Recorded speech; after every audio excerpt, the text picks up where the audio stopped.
Está gravando? Boa noite a todos, companheiros de viagem. Vamos dar início à nossa entrevista de hoje com o Heráclito Pinheiro. Já está aqui entre nós. Um minutinho só, Heráclito, que eu vou fazer uma aberturinha aqui. E aí eu já abro para você falar e a gente começa. Essa aberturinha que eu vou fazer aqui é só para explicar o título da entrevista. O significado sou eu. O que é isso, Ferrari? O significado sou eu. De onde você tirou isso aí? Eu tirei de uma crônica do Fernando Sabino. O gato sou eu. Crônica de Fernando Sabino. Então tá lá o paciente e o terapeuta no consultório, aquela clássica cena ali no divã. Aí começa uma conversa.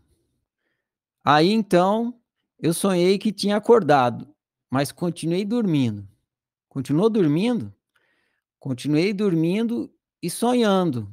Sonhei que estava acordado na cama e ao lado, sentado na cadeira, tinha um gato me olhando. Que espécie de gato? Não sei, um gato. Não entendo de gatos. Acho que era um gato preto. Só sei que me olhava com aqueles olhos parados de gato. A que você associa essa imagem? Não era uma imagem, era um gato. Estou dizendo que a imagem do seu sonho, essa criação onírica, simboliza uma profunda vivência interior. É uma projeção do seu subconsciente a que você associa a que você associa ela? Associo a um gato. Eu sei, aparentemente se trata de um gato, mas na realidade o gato, no caso, é a representação de alguém que lhe inspira um temor reverencial. Alguém que, ao seu ver, está buscando desvendar o mais íntimo segredo. Quem pode ser esse alguém? Me diga. Você deitado aí no divã, como na cama, em um sonho, eu aqui nessa poltrona, o gato na cadeira. Evidentemente, esse gato sou eu. Essa não, doutor. A ser alguém, esse gato sou eu. Você está enganado. E o mais curioso é que, ao mesmo tempo, está certo, certíssimo, no sentido em que tudo que se sonha não passa de uma projeção do eu. Projeção do senhor? Não, uma projeção do eu. Eu, no caso, é você. Eu sou o senhor? Qual é, doutor? Está querendo me confundir a cabeça ainda mais? Eu sou eu, o senhor é o senhor e estamos conversados. Eu sei. Eu sou eu, você é você, nem eu iria pôr isso em dúvida. Mais do que evidente. Não é isso que estou dizendo. Quando falo no eu, não estou falando em mim, por favor, entenda. Em quem o senhor está falando? Estou falando na individualidade do ser que se projeta em símbolos oníricos, nos quais o gato do seu sonho é um perfeito exemplo.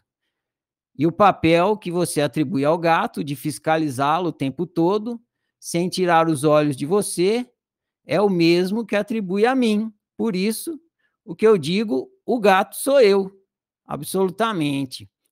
O senhor vai me desculpar, doutor, mas o gato sou eu e disso eu não abro mão. Vamos analisar sua resistência em admitir que eu seja o gato. Então vamos começar pela sua insistência em querer ser o gato. Afinal de contas, de quem é o sonho? Meu ou seu? Seu. Quanto a isso, não há a menor dúvida. Pois então, sendo assim, não há também a menor dúvida de que o gato sou eu, não é mesmo? Aí que você se engana. O gato é você na sua opinião, e a sua opinião é suspeita, porque é formulada pelo consciente. Ao passo que no subconsciente, o gato é uma representação do que significo para você. Portanto, insisto em dizer, o gato sou eu. E eu insisto em dizer, não é. Sou, não é. O senhor, por favor, saia do meu gato, senão eu não volto mais aqui. Observe como inconscientemente você está rejeitando minha interferência na sua vida através de uma chantagem. O que há, doutor? Está me chamando de chantagista? É modo de dizer. Não vai nisso nenhuma ofensa. Quero me referir à sua recusa de que eu participe na sua vida, mesmo no sonho, na forma de um gato. Pois se o gato sou eu, daqui a pouco o senhor vai querer cobrar consulta até dentro do sonho. Olha aí, não estou dizendo? Olha a sua reação. Isso é a sua maneira de me agredir. Não posso cobrar consulta dentro do seu sonho enquanto eu assumir nele a forma de um gato. Eu já disse, o gato sou eu, sou eu. Ponha-se fora do meu gato, ponha-se fora daqui. Sou eu, sou eu, sou eu, eu! Pronto, fim da crônica. Vocês não viram o ator, mas viram representando aqui. Muito bem, então, agora vocês entendido, o significado sou eu, vou chamar aqui Heráclito Pinheiro para a nossa entrevista. Tá liberado, Heráclito, clica aí mais uma vez e pode falar. Isso. Oi, boa noite, tudo bom? Como é que você está? Beleza? Boa noite, Heráclito. Boa noite. Nossa, eu tô bem despinteado aqui, minha nossa. E tá... É 2. Tudo bom, gente? Seja bem-vindo à oficina entrevista. Esse pessoal que está todo aí, eles são alunos da oficina, eles participam, assim, a oficina tem ciclos de estudos, tem atividades de tudo ligado ao autoconhecimento, então é tudo povo que estuda e pratica o autoconhecimento aqui na oficina e estão espalhados pelo Brasil inteiro, alguns até em outros países aí. É tudo brasileiro, mas tem uns brasileiros de fora aí. Então, agradeço pelo você ter aceito o nosso convite e eu vou começar aqui a nossa entrevista te situando no tempo e no espaço, porque a gente está aqui tudo para tudo quanto é lugar e quem vai te ouvir também. Internet é assim, né? Você fala bom dia, o cara está te ouvindo de noite e tal. Então, vou te situar no tempo e no espaço. Onde você mora atualmente, Heráclito? Eu moro em Fortaleza, no Ceará, capital do Ceará. Você é nascido aí? Sim, nasci aqui em Fortaleza. Então você sempre morou aí? Sempre morei aqui. Eu sou um sagitariano de mentira. É um quê? Sagitariano de mentira? É? Quantos anos você tem atualmente, Heráclito? Eu vou fazer 43 em dezembro. Muito bem. Heráclito, agora eu vou entrar na sua história e você vai me contando aí, eu vou caminhando junto com você. Tá bom. Quando começou seu interesse por autoconhecimento? Eu vou usar essa palavra, às vezes para você seria psicologia, enfim, alguma outra coisa. Eu vou usar a palavra autoconhecimento embolando tudo isso aí, tá? Então, quando começou seu interesse por autoconhecimento? Depende. Se autoconhecimento for esse aglomerado de significados que você está colocando, eu acho que quando eu tinha 9 anos, a minha família tinha um livro que era um compilado bem grande de todas as obras infantis do Monteiro Lobato, e eu li todo várias vezes esse livro. E as grandes questões que estavam lá eram sobre contos de fadas, mitos, filosofia, né? E meio que definiu um pouco os rumos da minha vida, né? História, todas as coisas que eu vim estudar posteriormente, eu estava ali naquelas minhas leituras aos 9 anos. Mais ou menos aos 14 anos, eu comecei a ler coisas relacionadas ao taoísmo, né? Curiosamente, eu já estava lendo um autor que era amigo do Jung, né? Que era o Richard Wilhelm. Eu li do Richard Wilhelm a tradução que ele fez do Tao Te Ching, né, do Tao Te Ching, de Lao Tzu, e aquilo eu achei muito interessante, e passei a procurar livros sobre o que se convencionava chamar antigamente de orientalismo, né, apesar de que atualmente se considera que o orientalismo é uma invenção ocidental, né, o Oriente é uma invenção do Ocidente, em certo sentido. Mas eu fui ler sobre Zen budismo, sobre taoísmo, sobre religiões e culturas orientais, e de uma maneira mais específica, né, se você for pensar na psicologia, eu comecei a estudar Jung de maneira autodidata em 2000, quando eu larguei o curso de veterinária que eu fazia e fui fazer história. E antes de começar o curso, um amigo me emprestou o primeiro volume das Máscaras de Deus do Campbell, Mitologia Primitiva, e em seguida a gente começou a estudar, por uma coincidência, O Homem e Seus Símbolos, do Jung, né? E aí, depois disso, eu concluí a graduação em História, fui fazer mestrado em Psicologia, comecei o doutorado em Psicologia, eu parei, fiz a graduação em Psicologia e agora eu retomei, já está com uns 2 anos, 1 ano e meio, 2 anos, o doutorado em Psicologia, estudando justamente Psicologia Analítica. Apesar de que na faculdade eu não estudei nada de Psicologia Analítica, né? De eu começar a estudar aí fazer a graduação em Psicologia, se foram quase 18 anos estudando em Jung. Se você não tivesse lido Monteiro Lobato, não tinha despertado interesse aí? Eu sou historiador, né? E uma das máximas da historiografia é que o historiador não trabalha com e se, né? Então, eu não sei. Talvez essa minha inclinação encontrasse uma outra via, né? De se expressar. Meu pai era historiador, por exemplo, mas não sei. Talvez, mas eu particularmente considero essa leitura de Monteiro Lobato, né? Malgrado ele ser. Eu não acho que isso se manifeste muito nas obras, né? Mas ele era racista, né? Lamentável, as obras infantis continuam fantásticas, né? Mas não sei, né? Como historiador, eu não trabalho com isso, né? Então, mas para mim foi fundamental essa leitura. E qual o personagem que você mais curtia do Monteiro Lobato e qual a história que você lembra, assim, que foi bem marcante para você?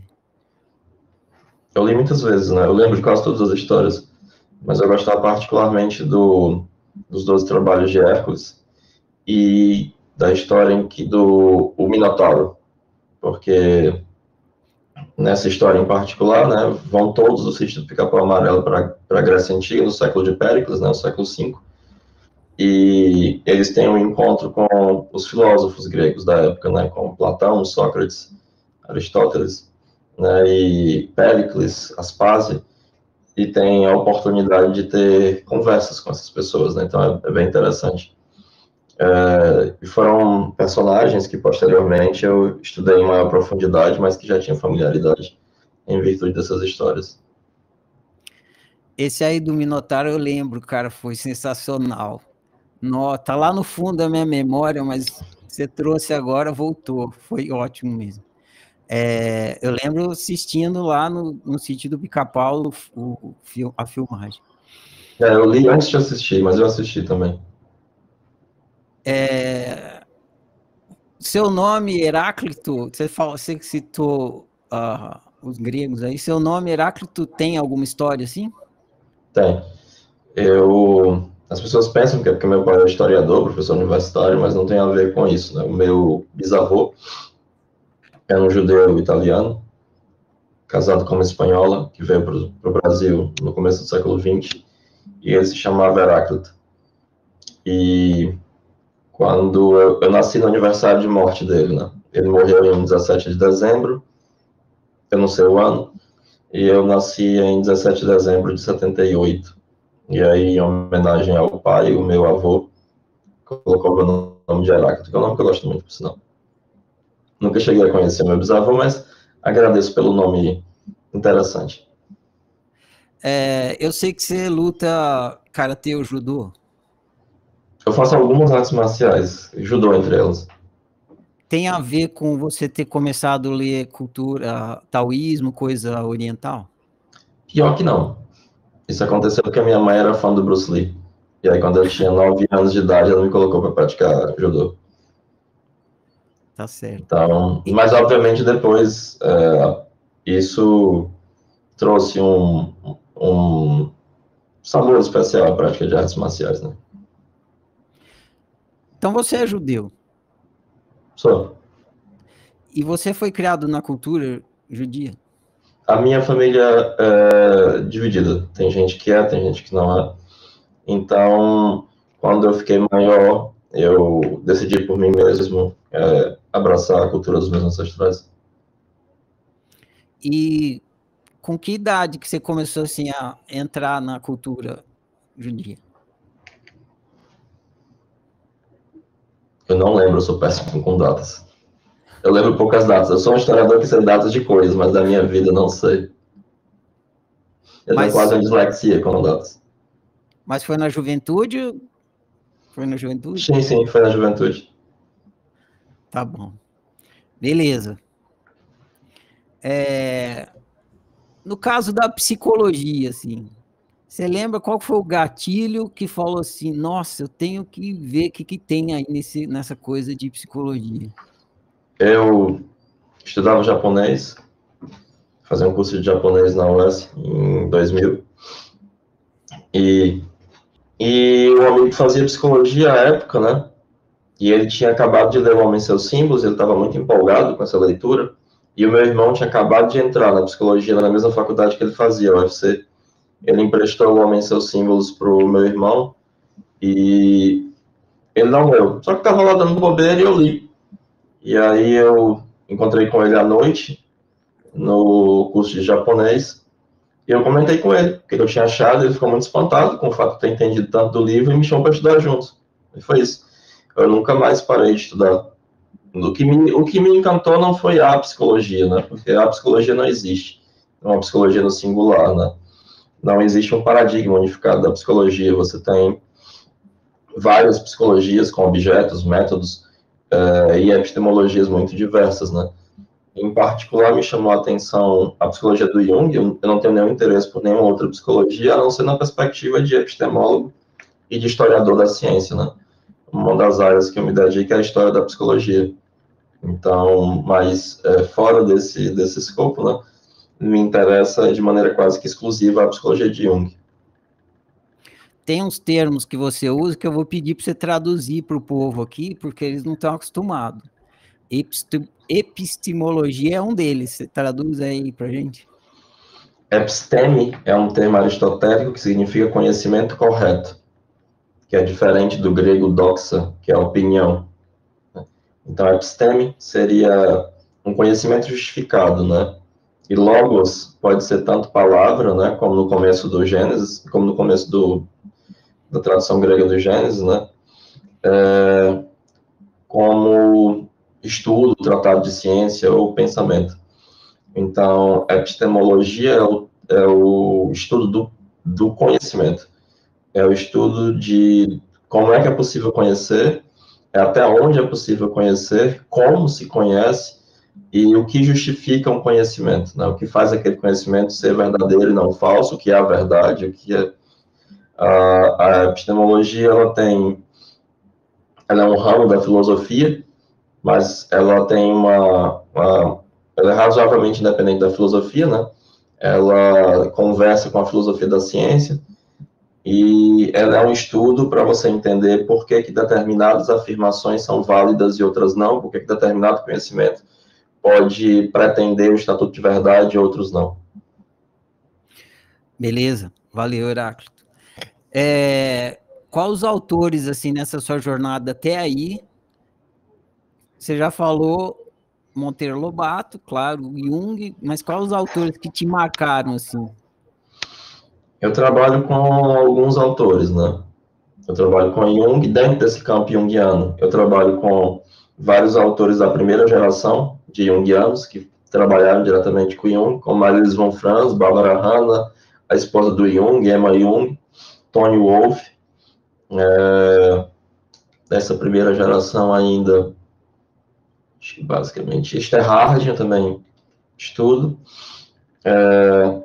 Na filosofia, eu tenho um interesse muito particular por William James, que é o pai do pragmatismo, né?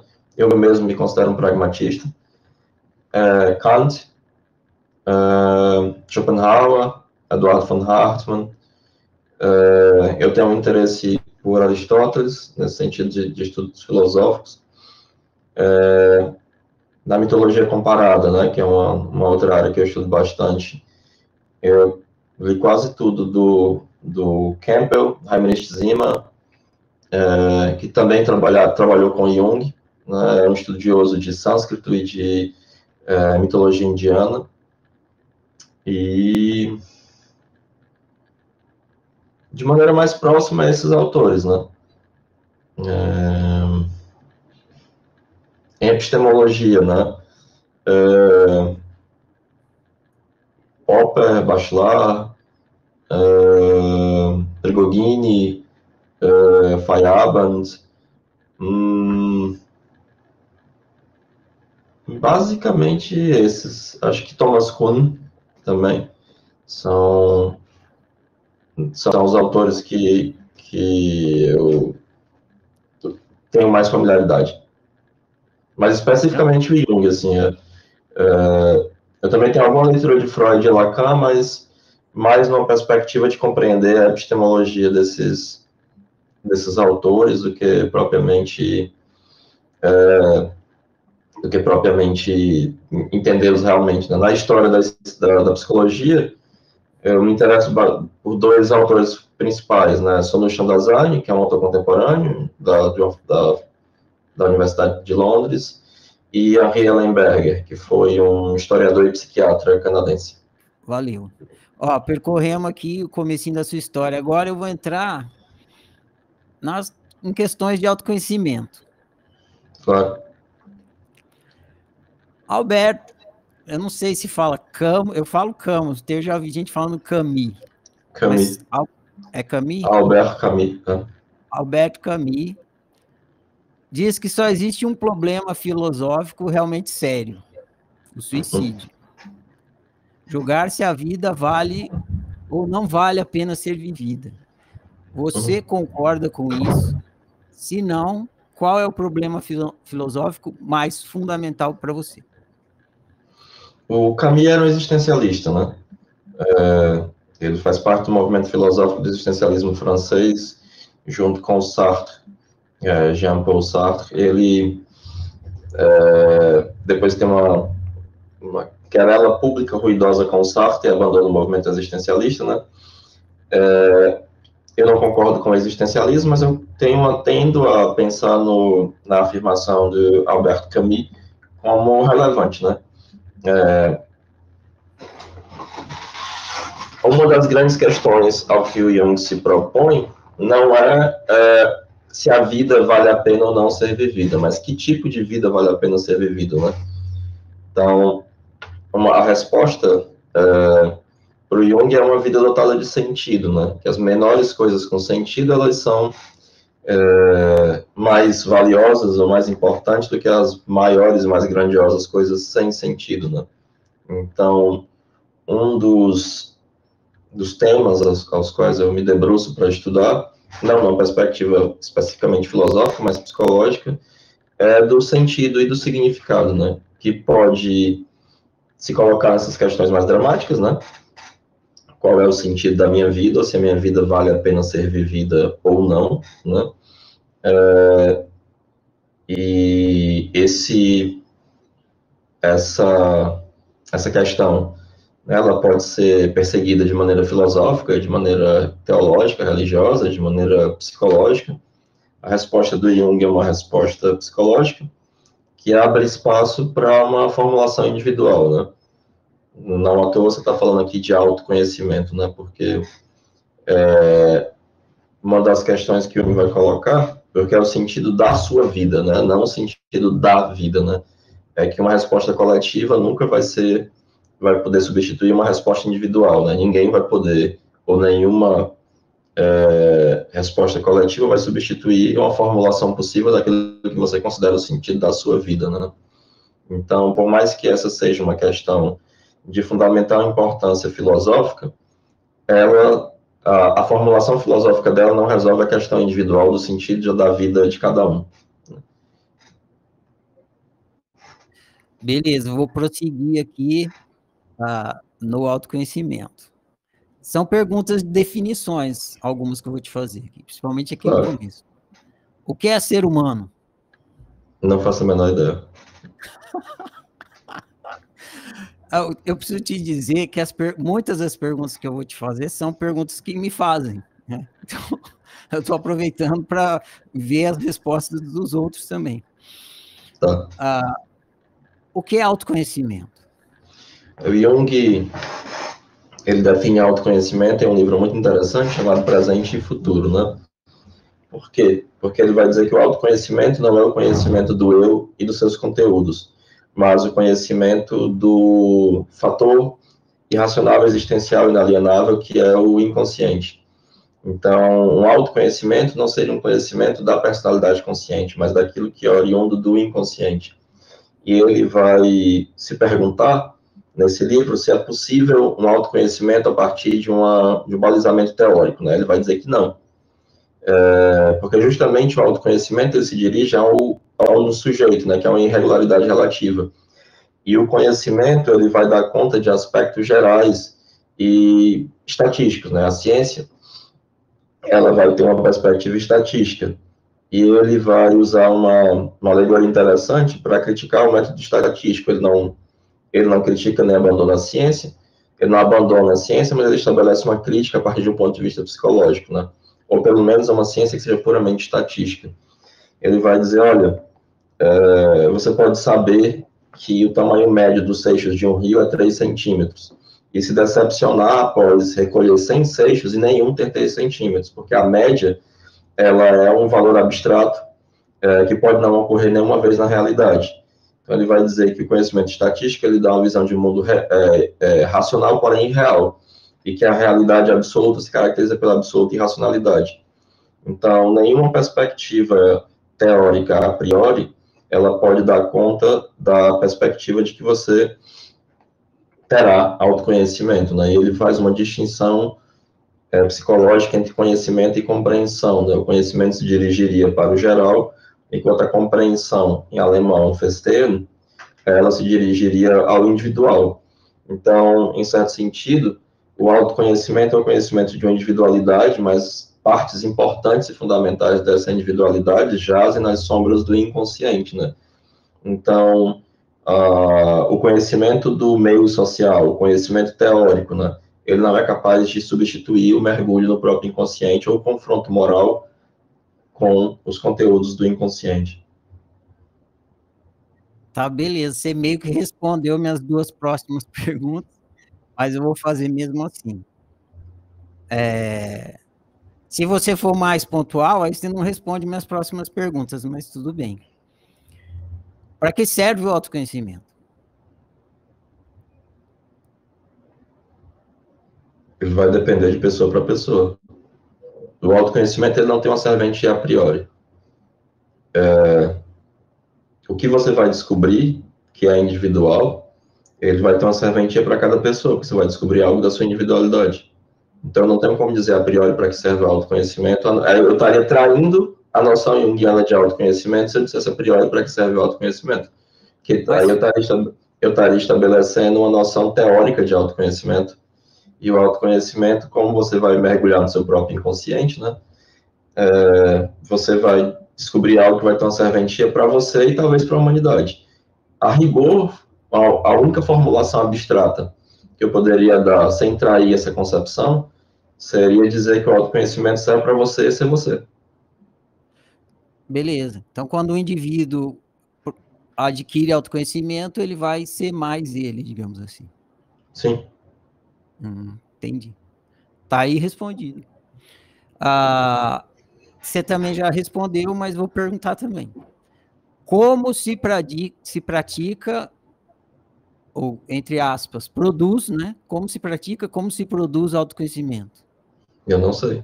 Eu não tenho como dizer a priori como é que cada um vai ter autoconhecimento. A não ser que eu estabelecesse a não ser que eu estabelecesse uma tradição teológica, né? Então, existem determinadas tradições teológicas que têm caminhos de autoconhecimento.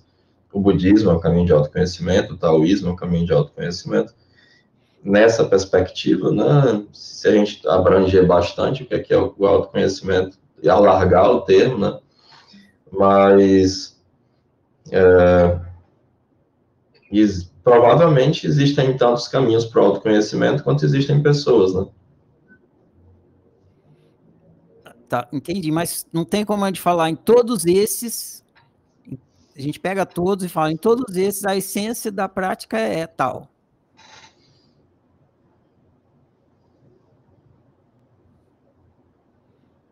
Bom, talvez o aspecto essencial seja que todos os caminhos de autoconhecimento, em algum momento, vão fazer você entrar em confronto moral com os conteúdos do seu próprio inconsciente.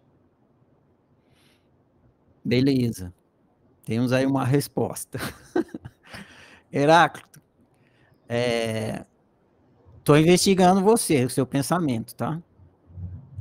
O nascimento é o início do ser humano e a morte é o fim? Não sei. Existe eu antes do nascimento? Provavelmente não. Nascer envolve uma decisão do nascido ou é apenas resultado da relação sexual dos pais? Não faço a menor ideia. Beleza.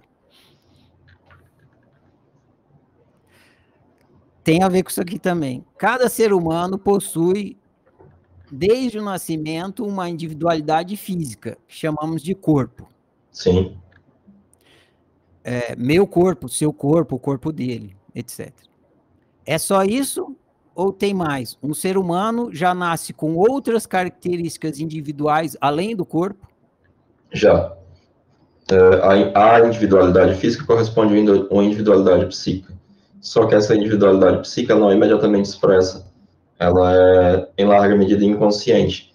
E ela demanda um processo de conscientização e de confronto com esses conteúdos para que sua consecução. É isso que Jung vai chamar de processo de individuação. O Jung não acreditava na empiria, na perspectiva de que o homem é uma tábula rasa, né?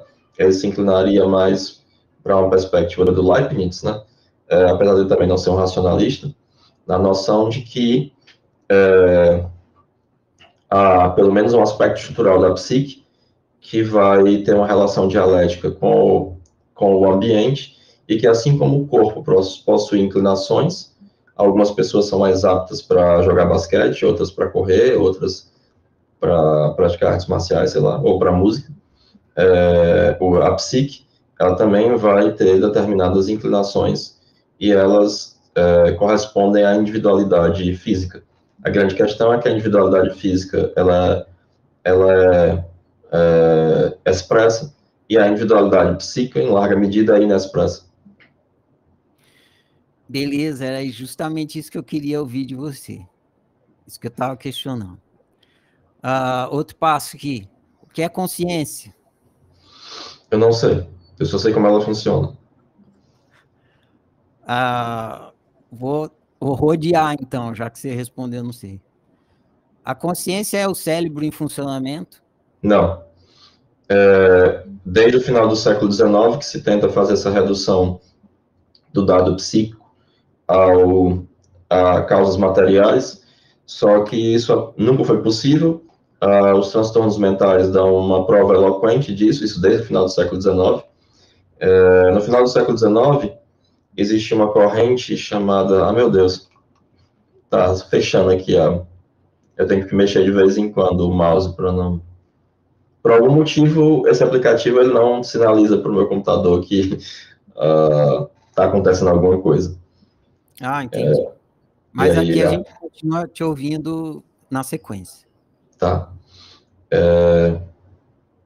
Uma tentativa de explicação dos transtornos mentais foi o que se chamou no final do século XIX de corrente anatomopatológica, né? Essa corrente anatomopatológica defendia que todos os transtornos mentais tinham como causa etiológica, ou seja, eram causados, ou seja, fator etiológico, uma lesão anatômica do cérebro. Esses pesquisadores, eles faziam pesquisas tanto de psicologia comparada, né, eles pegavam um ratinho, machucavam o cérebro do ratinho e viam quais eram as alterações cognitivas, quanto eles acompanhavam o paciente da internação até a morte e faziam cortes anatômicos do cérebro para ver quais eram as lesões.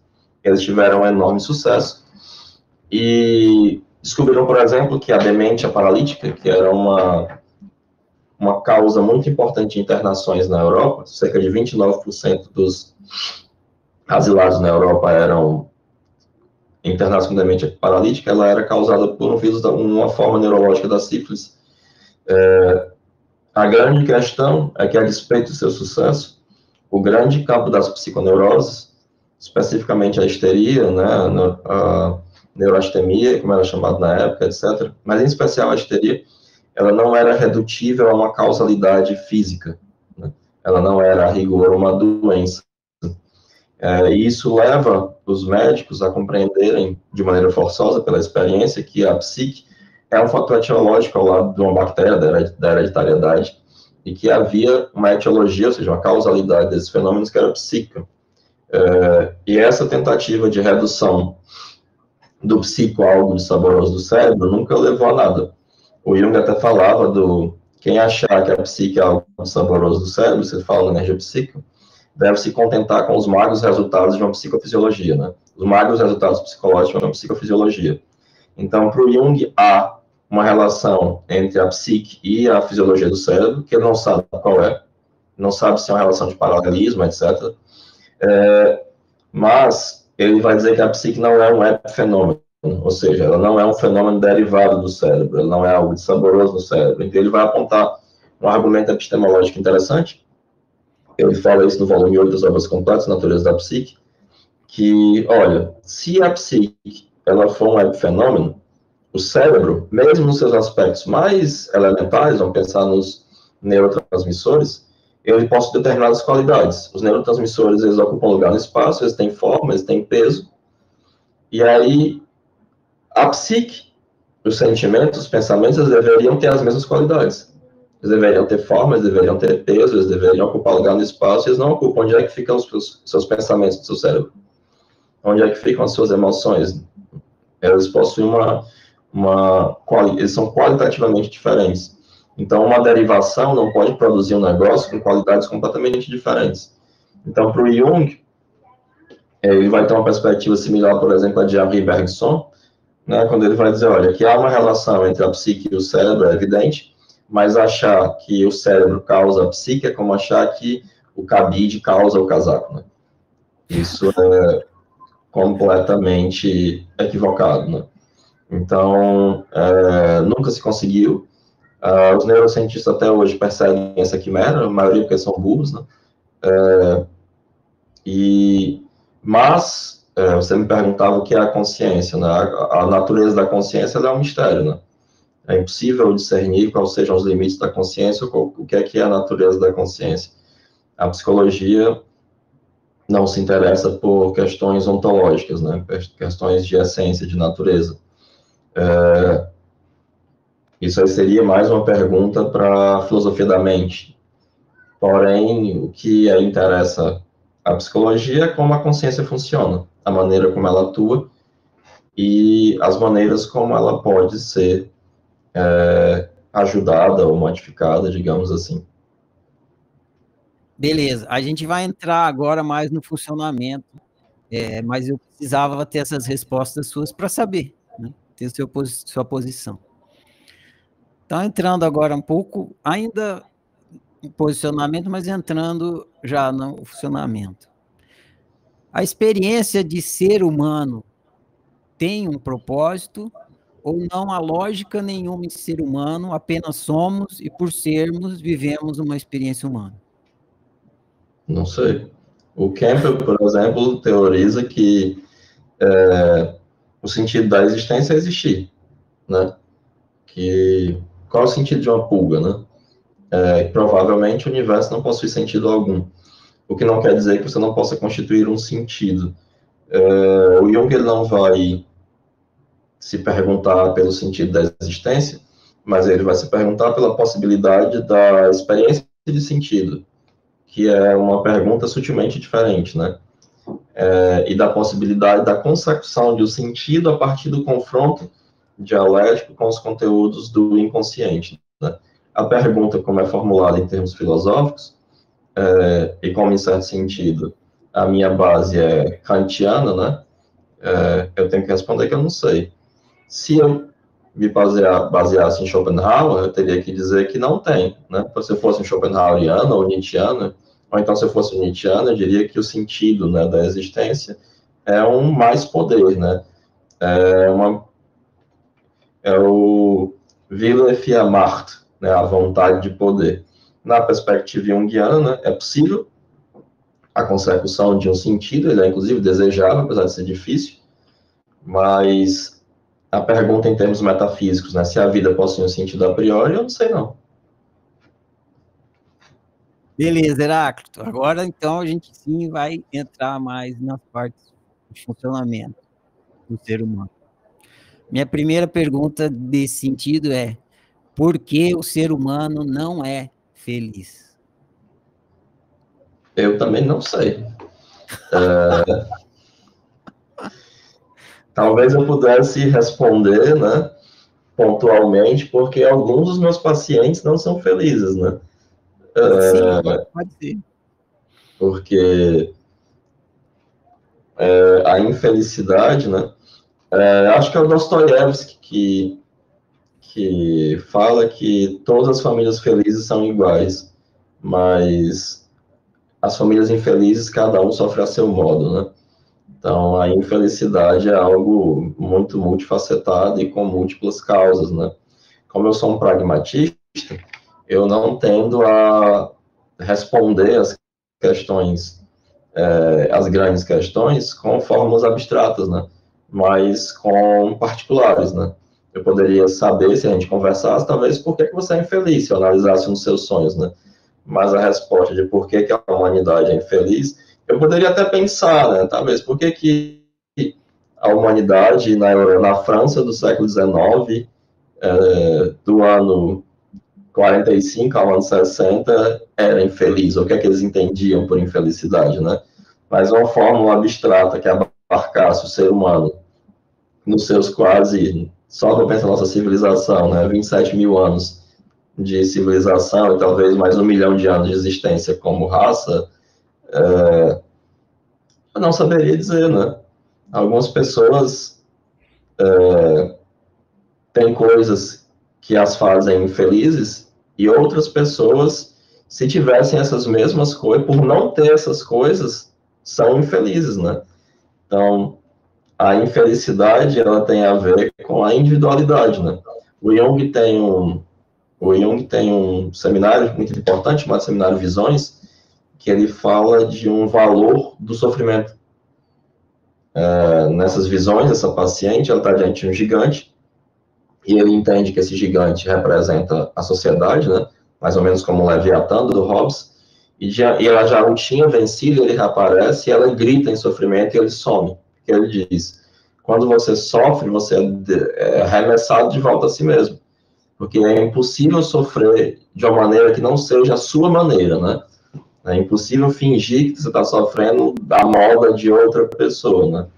Então, eu não sei, eu não possuo nenhuma resposta abstrata de por que os seres humanos sofrem. De qualquer sorte, o sofrimento, né? Ele é inerente à nossa constituição psíquica, e não sofrer é um problema, né?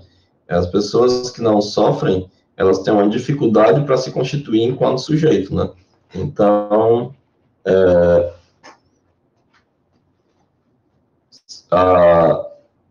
tem uma passagem do Popper, né? O Popper também era um liberal, eu não sou um liberal, mas eu acho interessante a leitura, e ele vai dizer, olha, a felicidade não pode ser um argumento político, né? E as coisas que lhe fazem feliz, você deve imputar só aos seus amigos mais próximos, né? Você gosta aí de rock, o Popper fala, né? Se eu escuto uma ópera, vocês estão me ouvindo? Se eu escuto uma ópera, eu não vou colocar essa obra para todo mundo ouvir, né? Eu vou imputar esse sofrimento ao meu amigo mais próximo, assim, né? Porque eu não posso dizer, não, eu vou criar uma política para fazer as pessoas felizes. Porque quem é que vai decidir o que é que faz as pessoas felizes, né? Eu, por exemplo, fico muito feliz assistindo anime. Talvez uma parte de vocês considere isso uma ocupação tediosa ou mesmo tola, né? Não lhe traria o mesmo contentamento, a mesma felicidade. Eu gosto de ler Jung. Algumas pessoas talvez achassem maçante ou desinteressante essa leitura, né? Eu gosto de fazer crossfit, algumas pessoas francamente odeiam crossfit. Então, mesmo a resposta abstrata pela felicidade, né? De o que é a felicidade, como se persegue, é mais ou menos o que a fase socrática de Platão traz, assim. O Platão sai para as pessoas e pergunta, mas o que é o belo? E ninguém consegue responder, porque cada um vai dando elementos particulares do belo. Não, isso aí são coisas belas. Mas o que é o belo, né? É muito difícil definir também o que é a felicidade. A felicidade ela vai ter uma característica individual, né? Provavelmente, se eu pegar um de vocês e colocar para assistir comigo uma temporada inteira de Naruto, essa pessoa não gostar, ela vai sofrer. Ela não vai ficar feliz, né? Então, eu não sei porque o que é que faz as pessoas felizes. Bom, eu vou pelo outro lado da felicidade, vamos ver se a gente aproxima aí do funcionamento psicológico da coisa que eu estou buscando investigar com você aqui. O que é o sofrimento? Eu também não sei.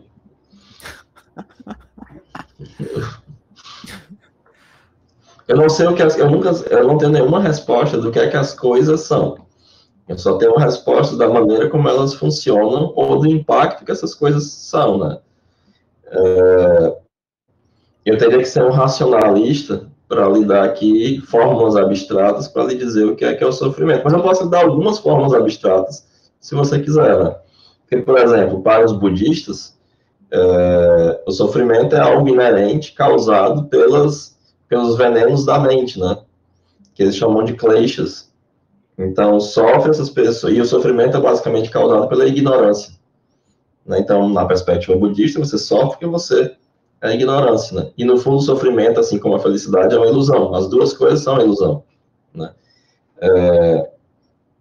Você vai ter uma perspectiva católica, né, tomista, que vai dizer que o sofrimento, né, é a ausência da graça, né? Quem está na graça de Deus vai estar livre desse sofrimento devido ao estado de graça, né? Mas o que é, né, o sofrimento, eu não faço a menor ideia. Eu não tenho nenhuma fórmula abstrata própria para... Eu conheço várias, Mas do que você é não que fecha seja. com nenhuma. Não, porque é justamente porque não sou filósofo, né? E Entendi. se fosse, seria um pragmático, que justamente tem uma certa desconfiança de grandes fórmulas abstratas, dogmatismos e reducionismos. Né? Então, vamos ver se essa pergunta consegue entrar de alguma forma aí. Qual a razão de ser do sofrimento? Ele tem uma razão de ser? Ele tem muitas. Milhares, assim? Sim, tantas quanto há pessoas, né? Há alguém que vai sofrer porque tem namorada, outra pessoa vai sofrer porque não tem namorada. Há alguém que vai sofrer porque tem muito dinheiro, há outra que vai sofrer porque não tem dinheiro. Há algumas pessoas vão sofrer porque têm sentimentos muito fortes, outras vão sofrer porque são muito frias. Algumas vão sofrer porque são gordas, outras vão sofrer porque são magras. Algumas vão sofrer porque são feias, outras vão sofrer porque são bonitas. Né? Há Mas uma por coisa que trás eu... disso aí, posso te interromper? Claro, por Por, favor.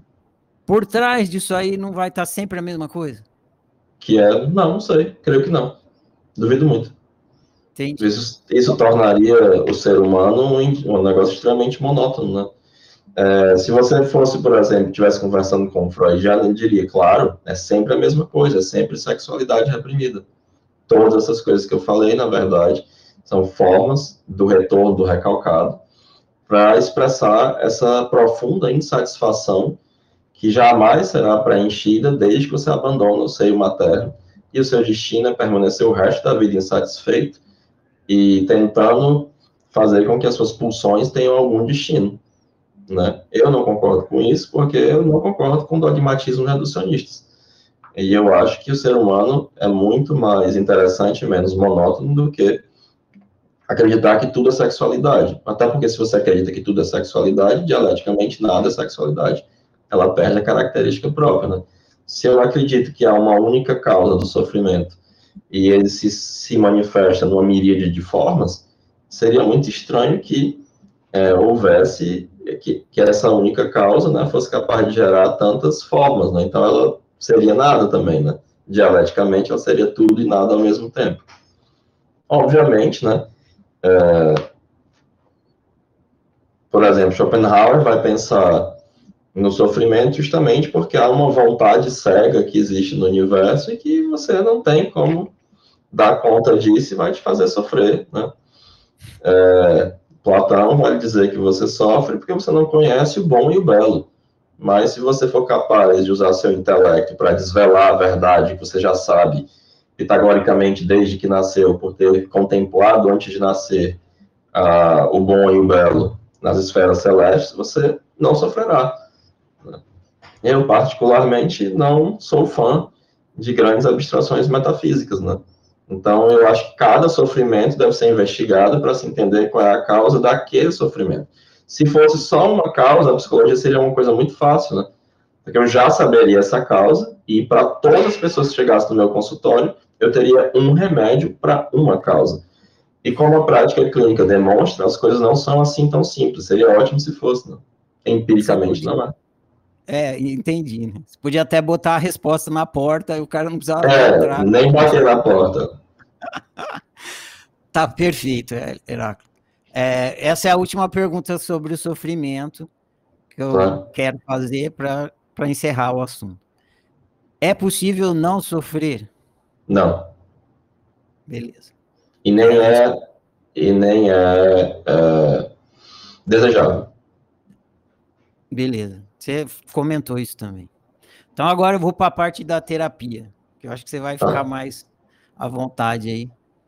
Eu estou bem à vontade. Eu não tenho a gente vai sair dos absolutos. Tá. Não, de fato, eu só estou à vontade entre fatos empíricos, né? Em grandes abstrações, absolutos e dogmatismos, eu, de fato, como pragmatista, não me sinto à vontade. Ainda tenho que estar uma assim meio absoluta. O que é terapia? Não existe a terapia, né? Existem diversas formas de terapia. O que eu posso dizer, por exemplo, é que a terapia ela era nada no começo do século XIX. Ela era uma técnica que era igualada a massagem, o ar das montanhas, banhos frios e psicoterapia, né? Era isso que se passava para as pessoas que tinham transtornos. O Dr. Luciano Balzani, ele tem um artigo muito interessante para pensar o surgimento da palavra psicoterapia, porque a psicoterapia ela surge do mesmerismo, né? É o mesma, a pronúncia correta em alemão, mas as pessoas falam mesmer. É o mesmer, ele cria o que depois foi chamado de hipnose, chamava de magnetismo animal, e ele vai ter uma teoria completamente maluca sobre o magnetismo e sobre um fluido magnético que seria responsável pela influência do magnetizador. Ele se torna alguém muito popular na França, fazendo curas milagrosas, né? E depois um dos seus discípulos, chamado Marquis de Puységur, né, o Marquês de Puységur, ele vai perceber que não tem magnetismo nenhum e que o que funciona é a vontade do magnetizador, e é a vontade, ou seja, ele sai de um materialismo grosseiro para entender que é um fato psíquico, que vai, de fato, influenciar as curas pela hipnose. E aí você vai ter duas grandes escolas de hipnose no 19, vai desaparecer com a Revolução Francesa, todo o desenvolvimento de uma psicoterapia baseada na hipnose na França e na Alemanha e em alguns outros países, mas isso ressurge, né? Com duas grandes escolas, a escola de Salpêtrière, de Jean-Martin Charcot, e a escola de Nancy, com Liébaut, que tinha uma diferença fundamental. O Charcot achava que aí, se você era hipnotizável, queria dizer que você era histérico. E o Liebon não, qualquer pessoa poderia ser hipnotizável, era possível curar sintomas psíquicos através de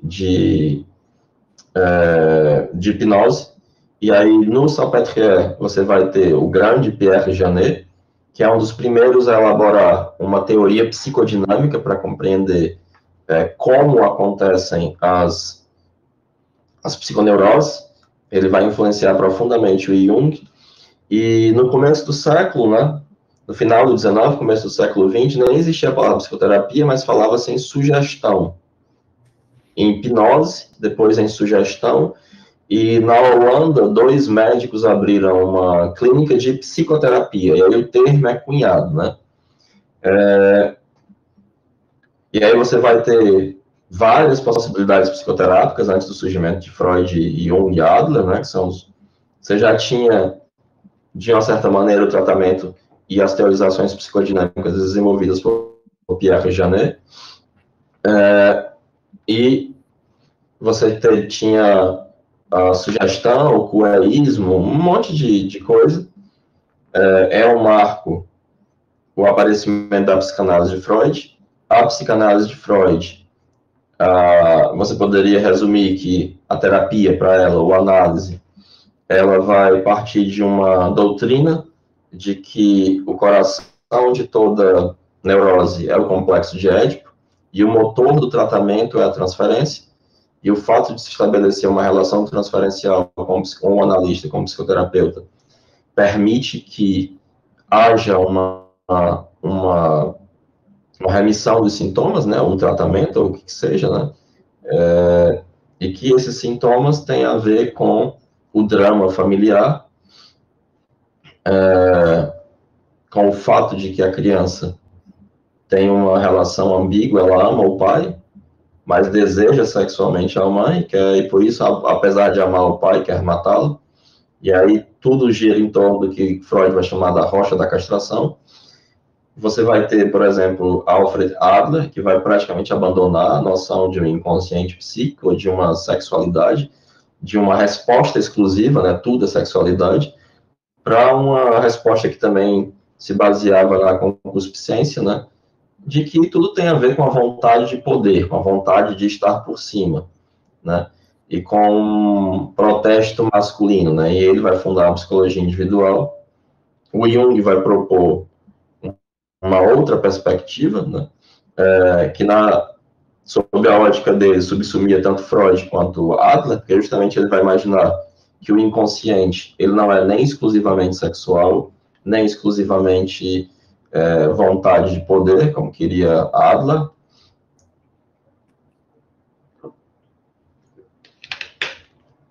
E ele vai propor uma perspectiva empírica e mais abrangente inconsciente e um método de tratamento que, por exemplo, o método do Adler não era a psicanálise, o método da psicanálise é a associação livre à atenção flutuante, o método de Adler é uma psicoeducação. O Jung vai dizer, por exemplo, que o Adler nunca passou da psicologia do mestre-escola, e o Jung vai propor, por exemplo, um método dialético, né? Essas, obviamente, não são as únicas maneiras de ter psicoterapia. Por exemplo, o comportamentalismo norte-americano com Skinner, ele não nasce como uma psicoterapia, mas como uma terapia, como uma teoria psicológica. É uma doutoranda do Skinner que pela primeira vez pensa os esquemas de comportamento e resposta, né, proposto pelo Skinner, que é o chamado condicionamento operante, diferente do condicionamento clássico do Pavlov, como uma possibilidade psicoterápica. E aí você vai ter uma psicoterapia que é baseada na observação dos elementos ambientais e daquelas respostas que mantêm determinados comportamentos, sem levar em consideração nenhum fato psicológico, nenhum fato psíquico, nenhum dado subjetivo. Já a partir, o Skinner é um neobehaviorista de segunda geração. O primeiro behaviorista seria, olha, com W o nome dele, Watson, né? E aí eles vão negar, por exemplo, o inconsciente, a consciência, como concepções mentalistas. Você vai ter a terapia cognitivo-comportamental, que vai utilizar diversos protocolos, né? E uma perspectiva, por exemplo, da existência de uma tríade cognitiva na depressão, e eu esqueci qual o cara famoso lá deles, que ele vai dizer que, olha, como é que funciona isso aí? Você tem no problema, nos transtornos, um pensamento central, pensamentos intermediários e pensamentos automáticos, e isso aí vai levar a uma série de distorções cognitivas que você pode tratar a partir de determinados protocolos, né? E aí vai haver uma alegação de uma cientificidade disso aí, de ser um processo empírico, etc, etc, etc. Você vai ter os vários humanismos, né? Que em geral vão ter uma justificação muito mais filosófica do que psicológica, a partir de autores como Martin Buber, o próprio Sartre, tem uma terapia toda baseada no Sartre, a terapia fenomenológica, que vai ser baseado no pai da fenomenologia, né, me fugiu agora o nome dele. Então, você não tem a terapia, assim como você não tem a psicologia, né? Você vai ter um monte de possibilidades. Você vai ter algumas que são individuais, você vai ter o psicodrama, que pode ser coletivo, né? Você vai ter algumas que usam técnicas, outras que não usam técnicas.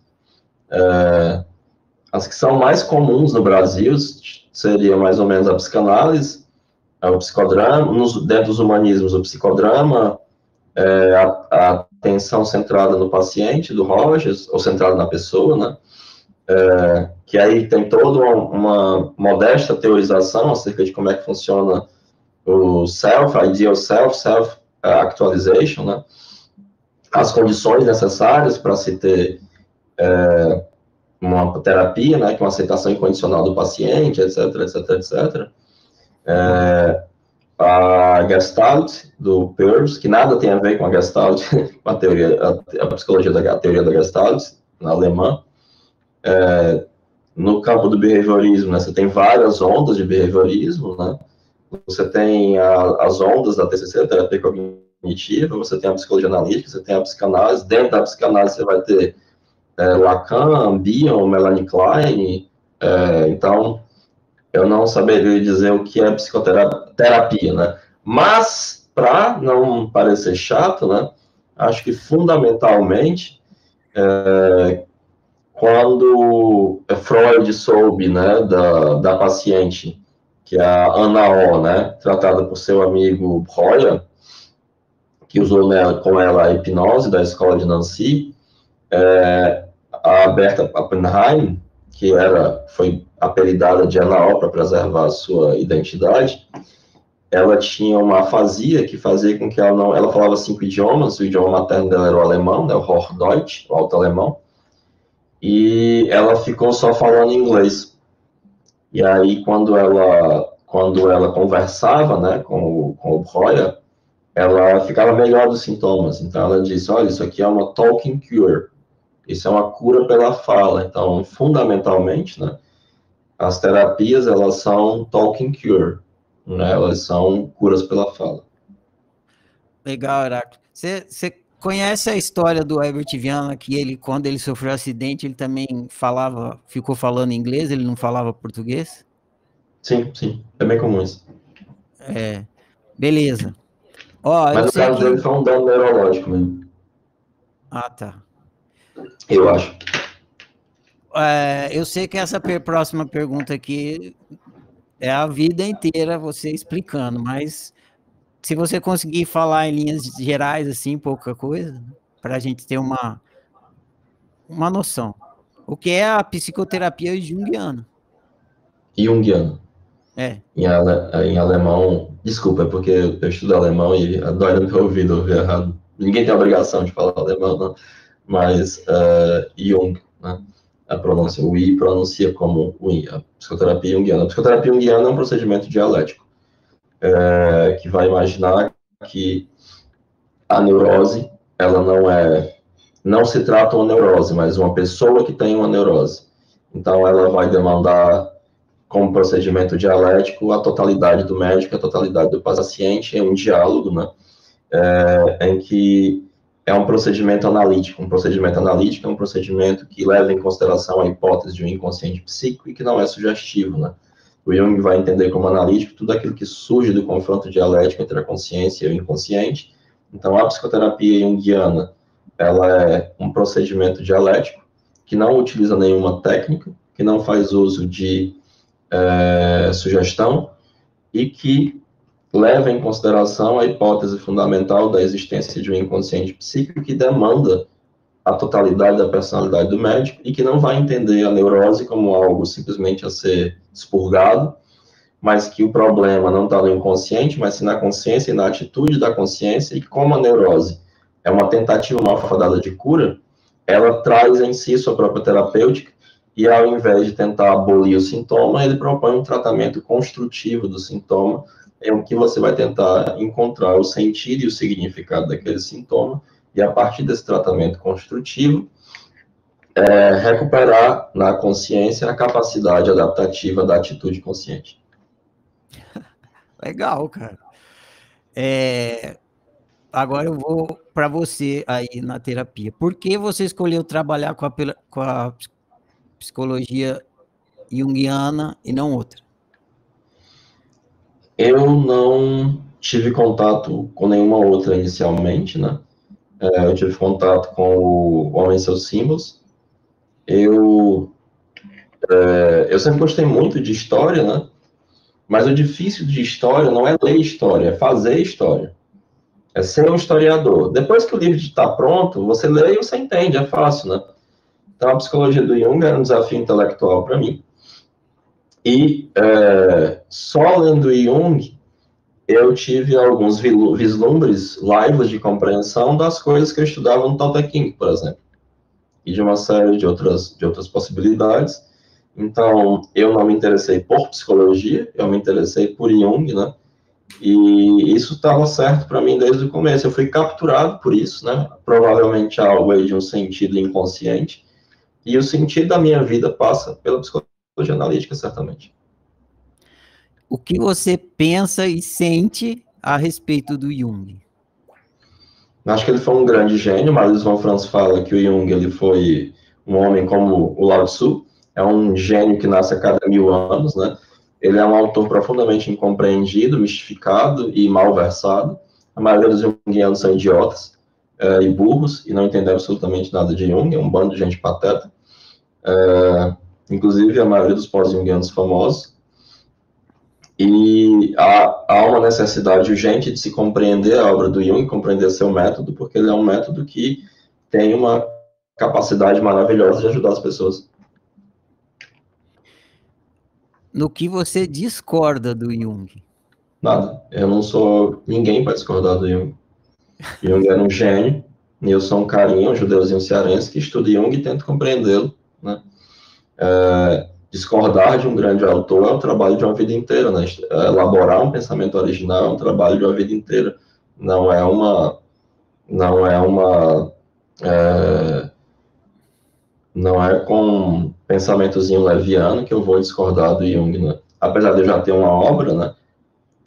Os meus livros, as coisas que eu escrevo, elas são fiéis ao método do Jung e tentam abordar problemas empíricos diferentes daqueles propostos por Jung. Alguém que vai dizer, eu discordo do fulano, eu discordo do cicrano, né? Especialmente grandes autores, né? Em geral, está tomado de uma certa inflação, né? Eu não acho que o Jung ele era alguém tão à frente do tempo dele que a gente ainda nem compreendeu a obra dele, né? Então, o meu esforço é de compreendê-lo e ensiná-lo, né? Talvez um dia, daqui a uns 30 ou 40 anos, quando eu tiver estudado mais, eu possa discordar de alguma coisa. Né? O Jung começou lá na psicanálise, e daí ele saiu fora, e a psicanálise seguiu sendo psicanálise, e o Jung, psicologia junguiana, né? Que você pensa aí dessa ruptura e qual é qual é o ponto aonde uma não cola com a outra? existem vários pontos onde eu não coloco a outra, né? Mas eu acho que primeiro preciso entender que Jung não começa com a psicanálise, né? O Jung, ele começa com uma aproximação e um pensamento próximo, né, de Fournoy e Pierre Janet. O Dr. Sono Shamdasani, ele fala que uma série de maus entendidos, especialmente a maneira como é entendida a suposta autobiografia dele, na Memórias e Reflexões, dá essa impressão do mito freudocêntrico. O Dr. Sono Shamdasani cunha esse termo, né, de que o Freud teria sido a grande influência do pensamento do Jung, né? E não é verdade, né? Parece muito mais como alguém a ser contestado. Na minha opinião, essas grandes influências são James, Kant e Pierre Janet. Mas sim, teve um momento em que eles se aproximaram, os dois grandes homens, né? Há diferenças fundamentais. Eu posso elencar algumas, né? E certamente não esgotaria o tema. Jung tem uma concepção diferente de inconsciente. O Jung não vai considerar que toda neurose, ele não vai considerar que a sexualidade é o princípio explicativo de todo o psiquismo. O Jung não vai considerar que todas as psiconeuroses têm em seu coração o conflito edipiano. O Jung não vai ter uma concepção metapsicológica do inconsciente, mas vai ter uma concepção fenomenológica do inconsciente. Ele não utiliza o método da psicanálise, ele abandona a associação livre. Ele vai utilizar um método comparativo, aurido da história e da filologia, que funciona por meio de amplificações, e amplificar é alargar um tema por meio da junção de numerosas versões análogas. Ele não vai imaginar que o sonho é simplesmente uma realização de desejo, de maneira alucinatória, que é sempre o guardião do sono, você sonha para continuar dormindo, e nem vai achar que o sonho é uma fachada que esconde pensamentos oníricos latentes, mas que as imagens oníricas, elas não escondem, mas revelam, o sonho é a sua própria interpretação. Era uma frase que ele gostava de citar do Talmud, que é a Torá oral do meu povo. Entre uma série de outras coisas. Ele vai ter uma concepção de energia psíquica que é completamente diferente da de Freud, porque não substancializada e mais próxima de uma abstração, um coeficiente de cálculo intelectual, um conceito de energia puramente abstrato e não material, entre outras coisas. Eu tenho alguns vídeos no meu canal abordando isso, né, essas diferenças. Legal, que aí o pessoal pode ir lá pesquisar. Seus links foram todos divulgados aqui para Muito quem está aqui. obrigado. Agora eu vou entrar. Você atende paciente, certo? Certo. Então vou entrar na reta final aqui, investigando isso aí. Quando um paciente chega até você, primeira pergunta, é que ela vai ficar absoluta de novo, né? Vai ser Generalista. geralmente generalista. O que a pessoa está procurando? Sei lá. Por que a pessoa vai até você e não até outro terapeuta?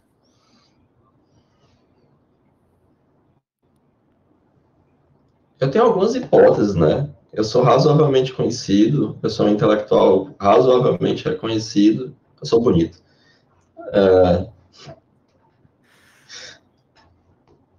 Eu teria que perguntar a cada um deles, né? Existe uma coisa, o Jung, ele não vai pensar a transferência assim como Freud, mas ele vai entender que há, sim, uma projeção de algo do inconsciente. A sua pergunta é complicada, não porque eu tenho má vontade de respondê-la, nada do tipo, ou por ser um pragmatista, mas porque esse laço que se estabelece entre terapeuta e analista, mesmo esse laço inicial, ele é um laço transferencial. E um laço transferencial se estabelece pela projeção de algo inconsciente no terapeuta.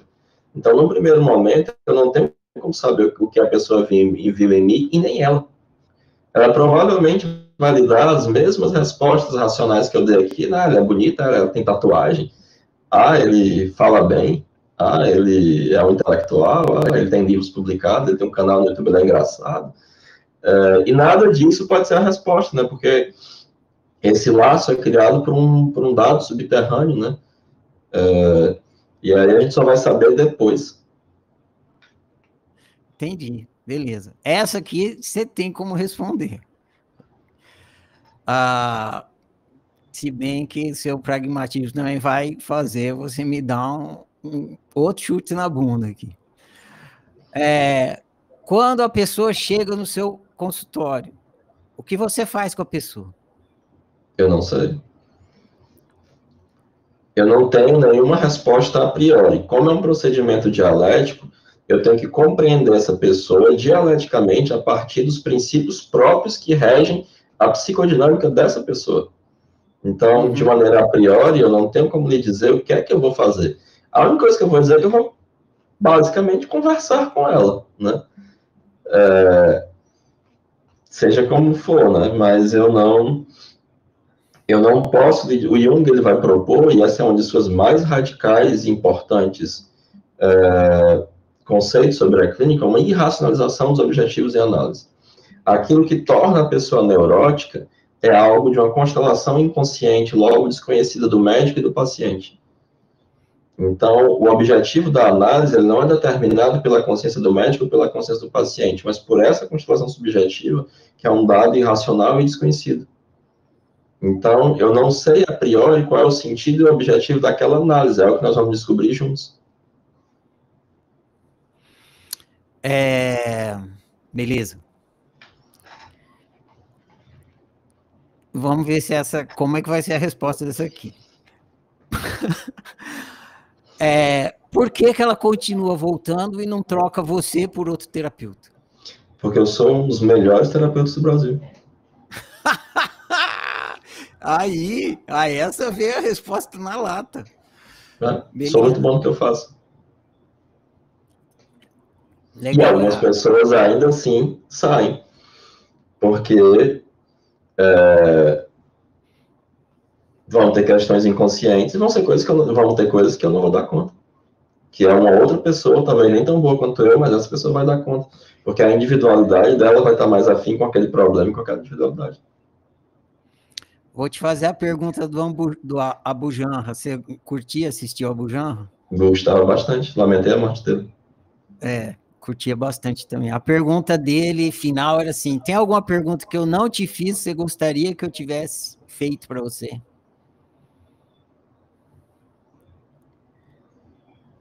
Não, você fez boas perguntas.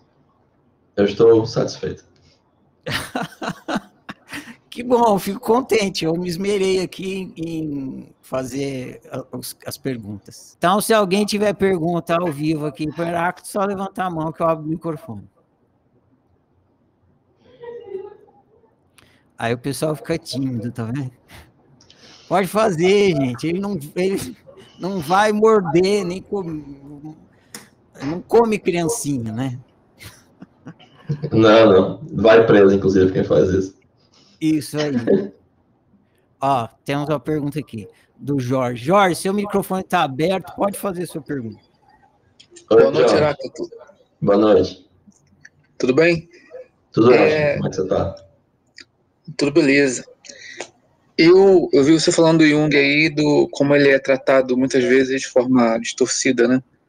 Demais.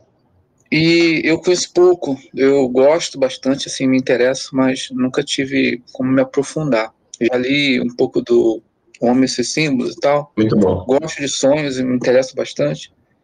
E eu li, esse pelo menos eu li, foi o livro Sincronicidades, baseado na minha própria experiência, eu fui procurar, buscar. É um livro muito difícil. Pois é. E aí eu queria saber, assim, obviamente que esse termo é usado das formas mais absurdas, e eu entendo isso, né? Se alguém te ligou e você estava pensando, é sincronicidade, beleza. Mas como você vê dentro da obra do Jung esse tratado?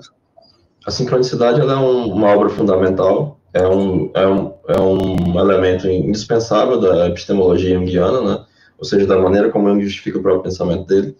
Ele vai pensar na sincronicidade a partir do contato que ele tem com o I Ching, na tradução do grande Richard Wilhelm. Ele vai entender que a sincronicidade é o fundamento da cultura chinesa, assim como a causalidade é o fundamento da cultura, né, da filosofia ocidental, só que ele não é um chinês, ele não é um herdeiro da cultura chinesa, então ele vai tentar encontrar no Ocidente elementos para que ele possa compreender a causalidade, né? Ele vai encontrar isso em Schopenhauer, em uma crítica de elementos experimentais da parapsicologia, né? E, fundamentalmente, a sincronicidade são fenômenos acausais e uma coincidência significativa, em que você vai ter a simultaneidade, né, apesar de isso poder estar separado no tempo e no espaço, de um dado psíquico ordinário e um evento crítico que tem uma ligação físico, né, material, que vai ter uma ligação de significado, mas não de causa, com esse dado psíquico. Seria mais ou menos isso a sincronicidade, que é um princípio de relações acausais. Beleza. Valeu. É nóis. Legal. Alguém mais tem pergunta ao vivo aqui? Temos mais uma. Aê, Heráclito. Você chamou o povo levantou a mão aqui. Fala que eu te escuto. Vou te falar que eu estou aqui em Minas Gerais, então esse sotaque que você está ouvindo aqui é o mineiro saindo aqui de mim. Natália, seu microfone está aberto, pode falar. Você tem que clicar uma vez aí, é isso. Já apertei. Oi, boa noite, Heráclito. Oi, Natália, boa noite. Boa noite a todos. Eu gostaria de saber qual é a opinião dele, opinião pessoal mesmo, sobre o método das constelações familiares, porque eu sei que o Jung fala muito do simbolismo, né, da representatividade das coisas, e pelo que eu já estudei da constelação, eles também falam bastante disso, assim, sabe? O que o pai representa, o que a mãe representa. Então, tem toda essa questão simbólica muito forte nas constelações, né? No estudo das constelações, né? E porque a prática, cada um tem a sua, enfim. Mas sim. Qual que é a opinião dele sobre isso? Tá. Eu conheço pouco de constelação, mas eu conheço um pouco. Né? De uma perspectiva junguiana, um primeiro problema seria o fato de ser uma prática, em regra, coletiva, né? E para o Jung só se justifica cientificamente uma terapia individual, e aí eu teria que entrar numa seara explicativa para isso, né? A noção de campo, né, da constelação, ela é uma noção problemática, né? Em termos científicos, né, ela carece de comprovação, ela estaria muito mais como uma proposição quase mágica, né, isso é muito complicado de se colocar, e a questão familiar, né, tem muito mais a ver, eu acho que o Bert Hellinger, né, que é o criador da constelação familiar, ele tinha uma inspiração muito mais freudiana, né, na maneira como se estrutura essa família e o significado da família, né? Então, mesmo havendo essa preocupação simbólica, essa maneira como o Hellinger pensa a família, ela tem mais proximidade com a maneira como Freud pensava do que da maneira como Jung pensava.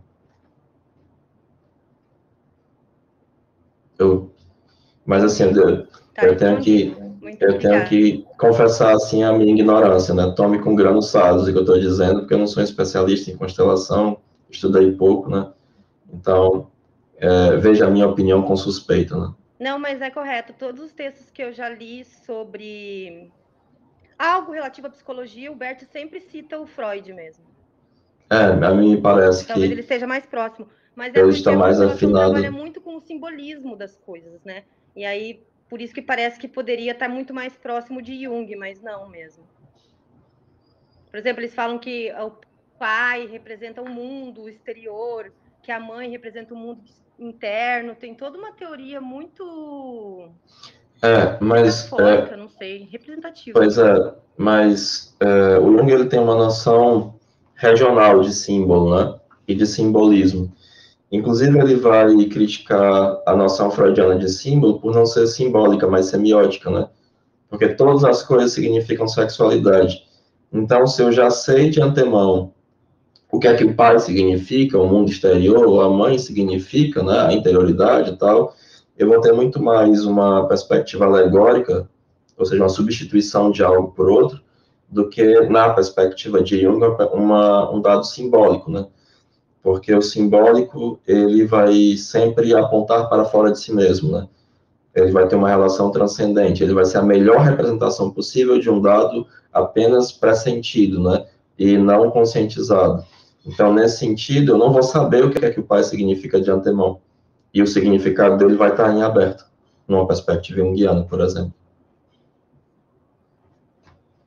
Perfeito, entendi. O gato sou eu, mesmo. o pai Tá bom, sou eu, obrigada. a mãe sou eu, o vô sou eu, sua família inteira, é tudo eu. Pro Jung não é assim, né? Pro Jung o gato não sou eu, né? Obrigado, Natália. O Poleto é um nome muito bonitinho, é italiano, né? Ela é italiana. Sim, descendente, né? A família da minha mãe também. Sou. Italiano com espanhol. Sim. Heráclito, tem mais 3 mãos levantadas aqui. Opa! Pô, se entusiasmou agora. Lucélia, seu microfone está liberado, clica aí mais uma vez. Oi, Lucélia, tudo bom? Boa noite. Dá para ouvir, Lucélia, dá para ouvir. Pode seguir em frente. Tá bom. Eu vou te fazer uma pergunta, não como professor, terapeuta ou intelectual, mas para o Heráclito, ser humano. Como você lida com a angústia da vida, diante da ausência de respostas e da multiplicidade de perguntas que é viver? Eu te faço essa pergunta porque eu me vejo como uma pessoa que nasceu angustiada. Todos nós. E aí eu queria que você falasse um pouco sobre isso, sobre a angústia que é viver. A minha resposta para a angústia, eu faço análise há muitos anos, e é uma possibilidade muito boa de tentar lidar com a angústia, dar um direcionamento para essa angústia. Eu gosto de escrever, eu sou escritor, uma das maneiras de lidar com a minha angústia é escrever, além de intelectual, sou romancista, né? Então, ficcionalizar a sua própria angústia, né? Dar um sentido para ela de alguma maneira, né? É uma forma de lidar com isso, né? O Neil Gaiman tem um commencement speech, né? um discurso para formandos, em que ele fala, olha, se roubarem sua namorada, make good art, né? Faça boa arte. Se uma boa mutante comeu sua perna, faça boa arte. Se você tiver sem dinheiro, faça boa arte. Né? Então, uma das minhas saídas também é essa, né? Não que eu me considere exatamente um artista, né? Eu gosto de ler, eu gosto de ver desenho animado, eu gosto de estudar desenhos animados, todas essas coisas que eu faço não deixam de ser formas de lidar com as minhas angústias, né? E eu observo os meus sonhos. Talvez a forma mais importante que eu tenha de lidar com a minha angústia seja observar meus próprios sonhos e levá-los a sério. É mais ou menos isso. Legal demais. Beleza, Lucélia? Beleza, valeu. Obrigada. Valeu, Lucélia. Grato pela pergunta. Espanha. Alex, vamos tentar você de novo, aí depois vai você, Renata. Clica aí, Alex, vamos ver se dá certo. E aí, estão ouvindo agora? Agora deu certo, olha aí. Agora foi, e aí? Agora é a hora. Boa noite, Heráclito, Ferrari. Boa noite, Alex. Então, cara, eu também escuto o seu podcast. E, que massa, obrigado. Eu acho muito massa também.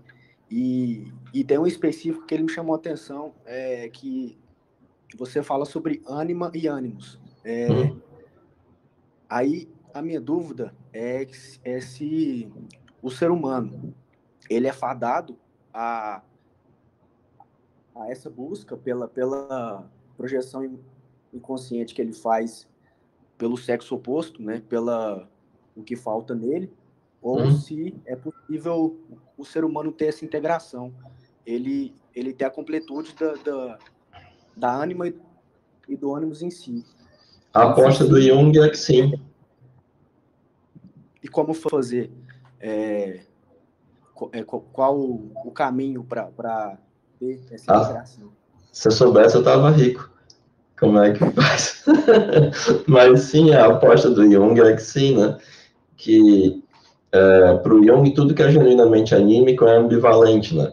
Então, vai ser como Deus Janus, né? Que olha para a esquerda e para a direita ao mesmo tempo, né? Então, a ânima, ao mesmo tempo em que ela é algo que pode causar humores e confusões turbulentas, ela também é o arquétipo da vida.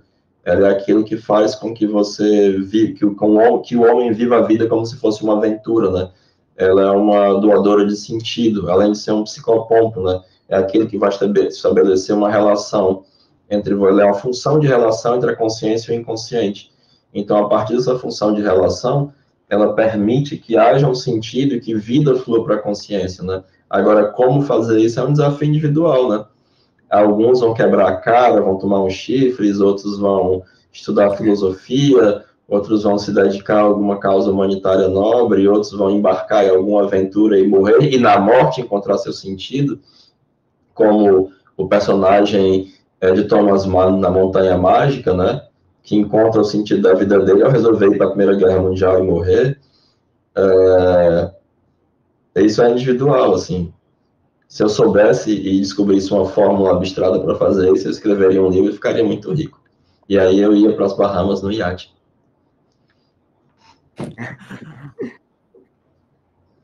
Mas, assim, a aposta do Jung é que é possível, né? Escapar, em certa medida, a esse fado, né? Essa sina de correr atrás de uma fantasmagoria inconsciente. Entendi. Valeu. Então, há esperança, Alex, há esperança. Legal, valeu pela pergunta, Alex. Vou passar para a Renata agora. Oi, Renata, tudo bom? Tudo bem. Eu também fiquei fã do podcast depois que o Ferrari postou. Bom, minha pergunta é a seguinte. Quando alguém vai fazer terapia com você, eu não entendo muito disso. Minha pergunta é, tem que contar os sonhos para você? É bom. Se contar os sonhos ajuda muito. Ajuda. Então, mas é baseado nisso? Porque, por exemplo, eu não me lembro muito dos meus sonhos. Então, por exemplo, se eu fosse me consultar com você, aí como é que ia ser? É baseado nisso, né? É nessa parte da consciência, só os sonhos, ou tem outros fatores na minha vida acordada que te ajudariam a decifrar os meus segredos? Sim, com certeza, assim. No final das contas, é isso, a gente vai conversar, né? E através das nossas conversas eu vou tentar espelhar para você o que é que... O inconsciente não aparece só nos sonhos. O inconsciente, ele se manifesta de uma maneira ótima nos sonhos. Seria uma das melhores formas nos sonhos, né? Talvez a segunda melhor forma seja através dos sonhos. Mas ele se manifesta da maneira como o nosso corpo se mexe, ele se manifesta da maneira como a gente fala, naquilo que a gente não quer dizer, naquilo que a gente quer dizer, ele se manifesta nos nossos gostos, naquilo que nos fascina, ele se manifesta por meio dos nossos sintomas. Então, existem outras formas, né? A melhor forma talvez seja através dos sonhos. Mas, se não tiver sonhos, também tem jeito, né? Mas dá sim. Sem sonho também dá. O negócio é que com sonho é melhor e mais rápido. Mas sem sonho também dá. Tá.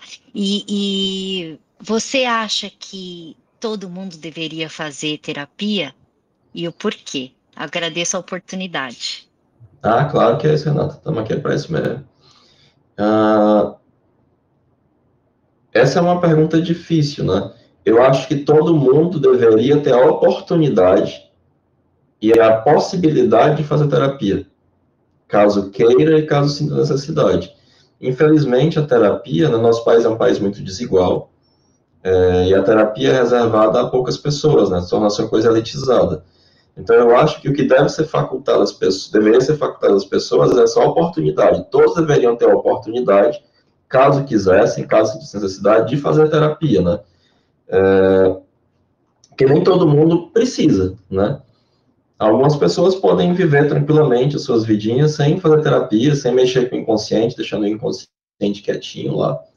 Outras pessoas se beneficiariam imensamente e certamente não vivem vidas tão completas porque não fizeram terapia, né? Especialmente as pessoas que padecem de uma neurose, essas, inclusive, devem fazer terapia, né? A terapia é um caminho para tentar escapar desse sofrimento, ou pelo menos para encontrar um sentido para esse sofrimento, né? Eu não sou muito favorável a uma obrigatoriedade, mas eu sou favorável a que, caso a sua escolha individual seja essa, haja meios possíveis para que todos façam. Beleza, Renato? Muito obrigada. Sim, Disponha, obrigada. Heráclito, vai já dar 10 horas aqui, eu vou fazer tem uma última, Viviane Pereira aqui, tem uma pergunta, eu vou abrir para ela e depois a gente encerra, beleza? Viviane, o teu sobrenome é Fuck mesmo? Ela vai te falar que é. Então, tá liberado, Vivi, pode falar aí. É alemão? Oi, Vivi, tudo bom? É alemão. A minha pergunta é bem facinho. É que eu cheguei atrasado, porque eu estava num curso. Eu fiquei curiosa a respeito das tuas tatuagens nas mãos. O que significa isso? Essa aqui significa Mercúrio e essa aqui significa enxofre. Que bacana.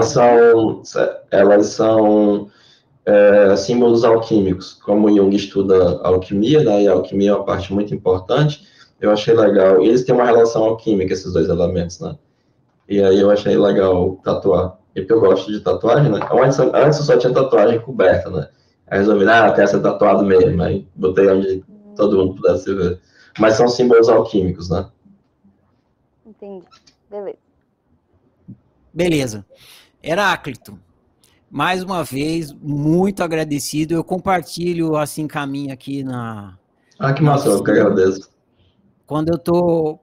A oficina ela tem um ciclo de estudos anual. Então, eles são os alunos aqui, eles são alunos de um ciclo de estudo anual. Começa em janeiro e termina... Em dezembro? Agosto, setembro, mais ou menos assim.